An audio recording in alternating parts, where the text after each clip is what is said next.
শুরুতে ছিল চৈতি কম্পোজিট, এর পরবর্তীতে দুটি নাম, সেই দুটি নাম হচ্ছে মেঘনা ইকোনমিক জোন এবং কেনটাকি।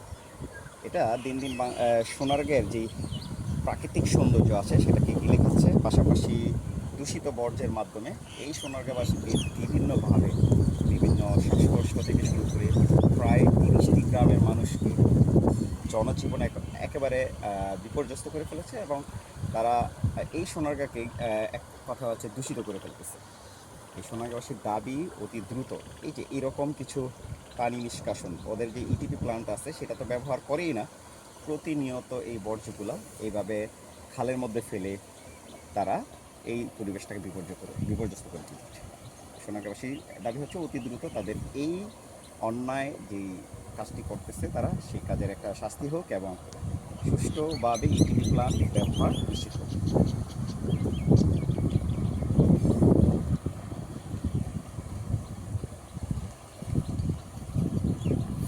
দেখাচ্ছি প্রাকৃতিক ধ্বংসস্তূপ। এটা একটা খাল ছিল এবং প্রাণবন্ত একটা খাল ছিল, এখানে প্রতিনিয়ত জোয়ার ভাটা হতো।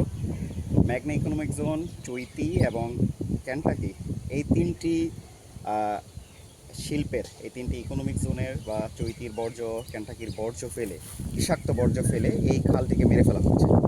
দিন দিন এটা প্রতিনিয়ত যত সময় যাচ্ছে এখানে যত দূর দেখা যাবে আপনারা দেখবেন এই খালের দুর্গন্ধ কতটা যে বিষাক্ত সেটা বলে বোঝানো অসম্ভব।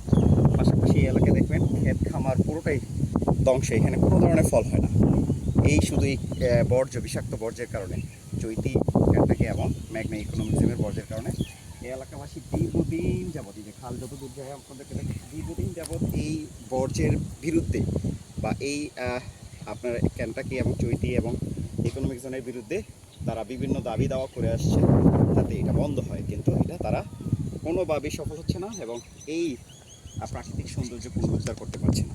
তো এটা সময়ের দাবি, অতি দ্রুত সোনারগাঁয়ের প্রাকৃতিক সৌন্দর্য ফিরিয়ে আনতে কেনটাকি এবং চৈতির মতো এই বর্জ্যগুলো, বিষাক্ত বর্জ্যগুলো যাতে তারা ইটিপি প্ল্যান্ট বা অন্যান্য শোধনাগারের মাধ্যমে তারা পরিশোধিত করে পানিটা পরিবেশের সাথে বা এলাকায় ছেড়ে দেয়। এছাড়া এটা কোনোভাবেই এই বিপর্যস্ত এলাকাকে সংরক্ষণ করা বা সেভ করা বা সুরক্ষা দেওয়া সম্ভব না। তো এলাকাবাসীকে রক্ষার্থে এবং জনজীবনের রক্ষার্থে বা এই প্রাকৃতিক সৌন্দর্য রক্ষার্থে এখনই প্রশাসনকে ব্যবস্থা নেওয়া উচিত বলে মনে করছি।